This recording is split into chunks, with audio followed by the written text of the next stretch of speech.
Today I'm going to share a heirloom recipe which I love. Hope you love it too. Hi, I'm Asha Shivkumar and welcome to my space. This week is Navratri and many are celebrating Golu.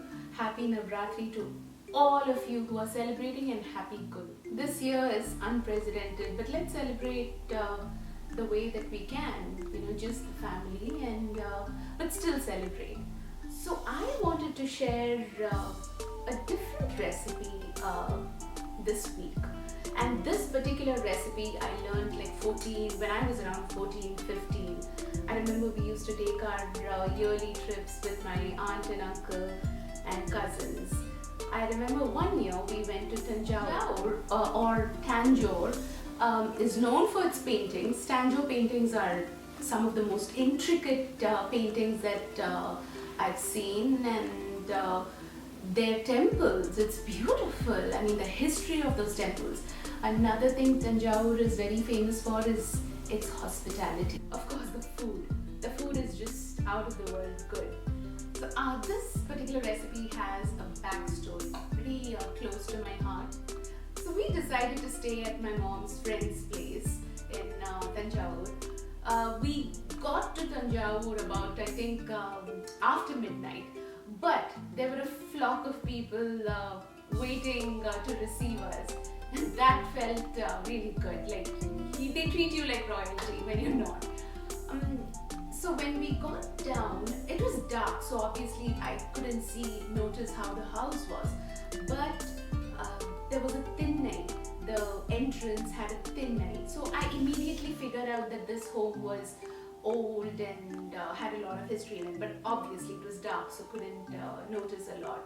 So we went and they arranged to sleep. We slept well that night, and I woke up to this frying smell and the gush, the smell of dosa, and they woke me up and I took a shower in an open bathroom. That's what those places had. Of course, I mean, no one's gonna come in, it's closed, but it's open. It was amazing. So we all got dressed up and they took us to their dining, or just the center veranda place where there were pillars. So that's where the food was served.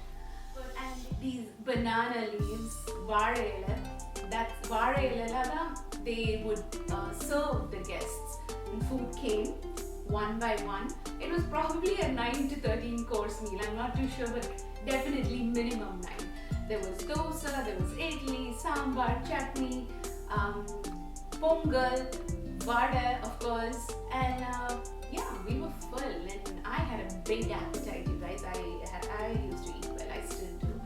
So all that done, we ate, and I was ready to take a nap, but we were there on a trip, and then this auntie comes in and she brings this cups made out of leaves, which is again traditional, and there was a white liquid, milky thing with dumplings sort of a thing in it, and I was pretty excited. I have a sweet tooth, you guys.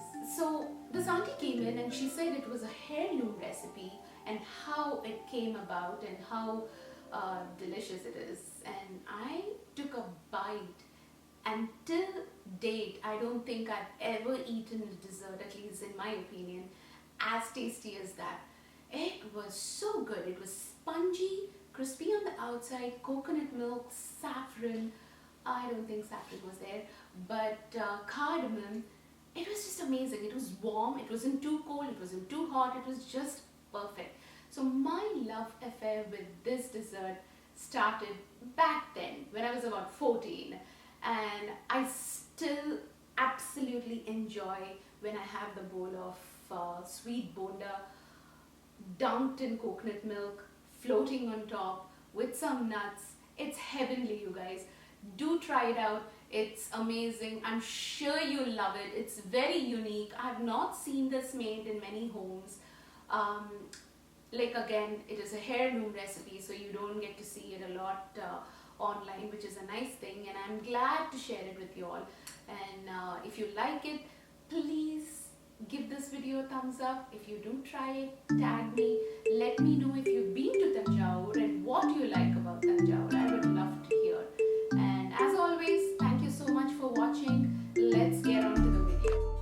this recipe, you need 1 cup of urad dal, broken or whole. Wash it really well and soak it for 2 hours, not more than that. Otherwise, the vada will soak or boil. While that is soaking, let's grind up this coconut milk syrup. Fresh coconut best. If you have frozen, it's fine. Just soak it in hot water for some time and then grind it with cardamom and poppy seeds. It's important. Once it's ground to a very fine paste, add hot water to it, let it sit for 10 minutes, and then strain it. So you don't need a very thick or a thin consistency. It has to be medium. And set it aside, put some sugar, and let it be warm. At this point, you can use a Cuisinart or a blender. I'm using a blender. So now this is important.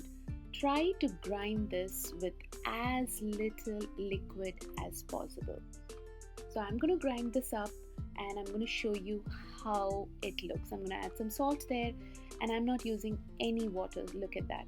So this is about 2 minutes in and slowly grinding it. You can see that it's taking time and this is the consistency.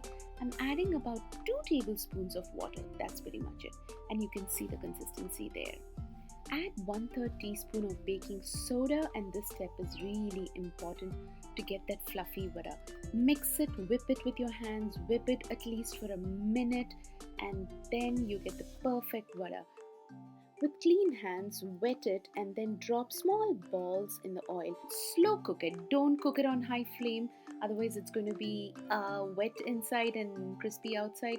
Slow flame, cook and immediately dunk it in coconut milk syrup. That's the best way to do it. And serve it with some nuts. That's not traditional. I like it. And you are done. You have an easy dessert which is memorable, absolutely delicious.